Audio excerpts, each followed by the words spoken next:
शेंडी बायपास रोडवर 15 एप्रिल रोजी रात्री पैशाच्या वादातून अशोक श्रीधर शेळके या व्यक्तीवर चाकूने वार करत त्यांना जीवे मारण्याचा प्रयत्न करणारा निखिल शिवाजी गांगर्डे वय 26 राहणार दत्तनगर वडगाव गुप्ता तालुका नगर याला MIDC पोलिसांनी सातारा जिल्ह्यातून शिताफीने पकडून जेरबंद केले।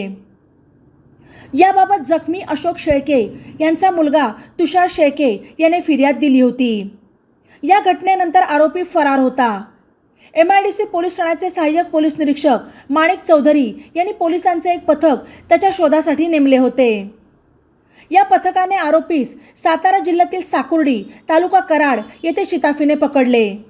सदरची कारवाई सहाय्यक पोलीस निरीक्षक माणिक चौधरी यांच्या मार्गदर्शनाखाली police head constable Nandkishor Sangle, Raju Sudrik, Nitin Ugal Mugle, police Naik Vishnu Bhagwat, police constable Kishor Jadhav, Navnath Dahiphale तसेच mobile cell police constable Rahul Gund यांच्या पथकाने केली।